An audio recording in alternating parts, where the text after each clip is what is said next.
A very warm welcome to Raj IAS Academy. In this video, we are going to see about the Organization of Islamic Cooperation. Dear students, this organization has been in news recently, but we won't be delving into the details and debates related to the organization that are going on in the news space recently. Okay, we will be looking at this organization purely from the perspective of exams. Okay. So, different organizations are formed when different countries come together. These countries come together to promote their different interests. If their interests are to promote their defense and security, we get North Atlantic Treaty Organization. If their interests are to promote their economy and finance, we get BRICS, we get OECD. And if the interests are to promote and safeguard the interests of the Muslim world, then we get Organization of Islamic Cooperation. Okay. Let's know more about this organization now. See, this is the second largest multinational organization after the United Nations. It has 57 members and has its headquarters located in Jeddah, Saudi Arabia. Okay, its objective can be broken down into two parts. The first is to promote and safeguard the interests of the Muslim world. Okay, and the second is to promote the spirit of peace and harmony, international peace and harmony across the world. Okay, so this is the stated objective of OIC. Now, look at this objective: to safeguard and protect the interests of the Muslim world. See, this interest, this stated objective can be logically related to the genesis of this organization only. In 1969, this organization was formed after the after an act of arson at the third holiest site of the Islamic world, that is the Al-Aqsa Mosque. Okay, this organization was formed in 1969. Now, let's see who are the members of this organization. There are 57 members, we already discussed, and 4 of those members are from the India's neighborhood only: Afghanistan, Pakistan, Bangladesh and Maldives. These are all members of OIC only. Okay. Now, there are 2 members from the continent of South America as well. See, these 57 members, they are spread across 4 continents, but only 2 countries are in the South America. Now, when you look at the map of the membership of OIC, you might find it odd that it has 2 members even in South America. So, that is why we are discussing that these 2 members from South America in OIC are Guyana and Suriname. Okay. Now, also when you look at the countries, the composition of this organization, you will see that almost 4 of the 10 largest oil producing countries are members of this organization. Iran, Iraq, Kuwait and Saudi Arabia are members of this organization. Okay, so though they hold a considerable amount of leverage on other countries because they supply oil and natural gas to the world.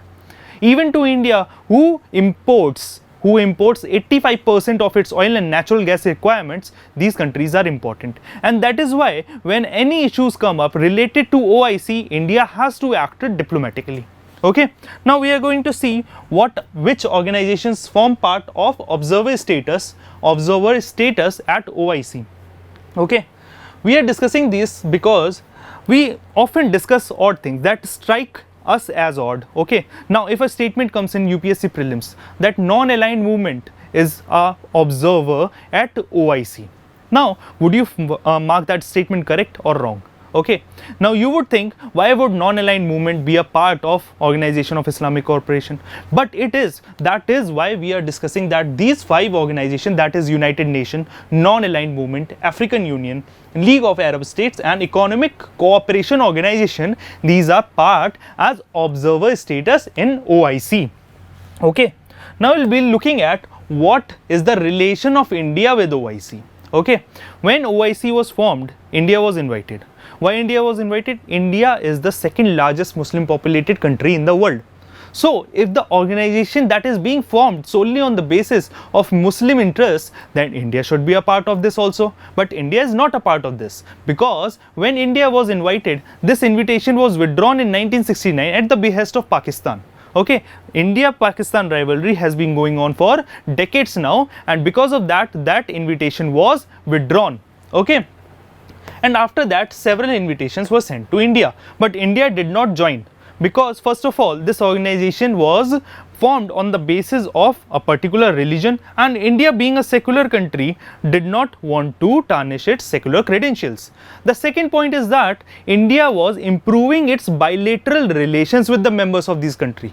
Now see, if India is a part of this organization and this organization condemns some act of India, okay, even if it is interfering in the internal affairs of India, that would also deteriorate the bilateral relation of India with those countries, and that is why India chose to stay away from this organization. Okay.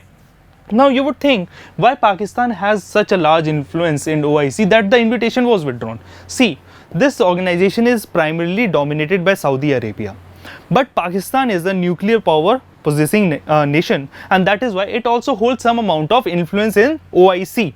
Okay, and that is why, at the behest of Pakistan, because of Pakistan, OIC had issued several statements that are regarding Jammu and Kashmir region, and even the hijab row that took place in February 2022 this year, and the recent row over some comments that has been passed. Okay, so Pakistan holds some amount of influence, but we will see that when in 2019 India was invited at the foreign ministers meet of OIC, foreign ministers meeting of OIC, as a guest of honor, when the Pakistan also boycotted and protested against this invitation that it should be withdrawn, the invitation was not withdrawn. Now what do you conclude from this? That India's standing in the international arena has improved so much that when in 1969 the invitation was withdrawn, but in 2019 the invitation was not withdrawn. So you can conclude that yes, we are growing and strengthening diplomatically. Okay, so this was about India's relation with OIC.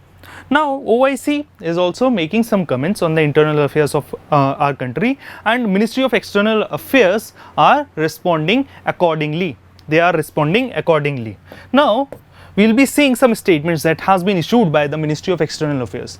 The purpose of showing you these statements is to see how diplomatically India reacts and responds to the comments that are passed by some organization across the world. Okay, now look at the wording. You can use this wording. You can use this wording in your actual mains answer to balance things out, to balance pros and cons of something. When a question asks you to critically examine something, you can use such words, okay, to balance things out, diplomatic words as we may call them. Okay, so look at this. India's response when the OIC made some remarks in the hijab row in Feb 2022. India said that OIC continues to be hijacked by vested interests. OIC continues to be hijacked by vested interests means that India is not condemning OIC as a whole. It is saying that it has been hijacked by some vested interests. We are not naming any country, but we all know that it has been pointing to our neighbor only. Okay, vested interests. Again, this latest statement that has been issued by the Ministry of External Affairs due to the recent news of 6 June 2022, here it is seen that it is regrettable that OIC Secretariat has yet again chosen to make motivating, misleading and mischievous comments. Okay, this only exposes its divisive agenda being pursued at the behest of vested interests. Now look at the diplomatic wording of these statements, okay, and that should motivate you also to write such words and such keywords in your answers. So students, I hope this video was useful to you and would improve your understanding of this organization. I want to thank you all for listening. Thank you so much.